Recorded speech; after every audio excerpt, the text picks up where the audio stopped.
बिबट्यामुक्त घेणं, बिबट्यामुक्त गण, शेतकरी एकजुटीचा, शेतकरी एकजुटीचा.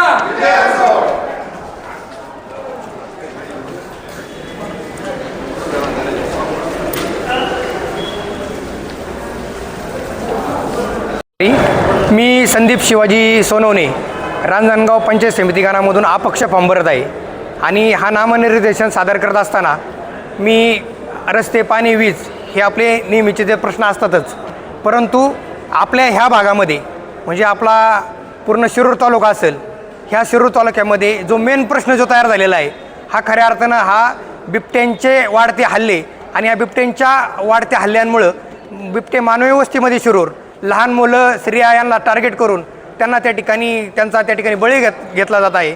म्हणून खऱ्या अर्थानं शासनाने हे जे मी पट्टा घातलेला आहे ह्या पट्ट्याच्या माध्यमातून लक्ष वेधून आमच्या ह्या शिरूर तालुका बिबट्यापासून भयमुक्त तालुका आमचा करायचा आहे. आणि यासाठी मी माझा नामनिर्देशन अर्ज सादर केल्यानंतर, मी निवडून आल्यानंतर मी या प्रश्नावर सातत्याने आवाज उठून जोपर्यंत हा प्रश्न मिटत नाही तोपर्यंत मी ह्या गोष्टीचा पाठपुरावा केल्याशिवाय राहणार नाही. आणि हा जो आहे हा आपल्या सर्वांचा जिव्हाळ्याचा असणारा शेतकऱ्यांचा प्रश्न, हा कांद्याचा प्रश्न.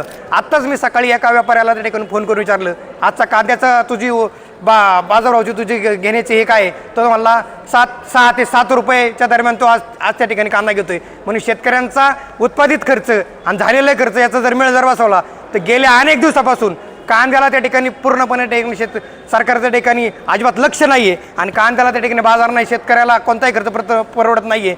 त्यामुळं कांदा असेल, आमच्या शेतकऱ्याची सगळी पिकं असेल, या सगळ्या पिकांना चांगल्या पद्धतीचा बाजारभाव मिळावा याच्यासाठी माझ्यासारख्या सामान्य कार्यकर्त्याचा अपक्ष म्हणून त्या ठिकाणी उभा राहून त्या ठिकाणी प्रयत्न इथून पुढच्या काळामध्ये खऱ्या अर्थाने राहणार आहे.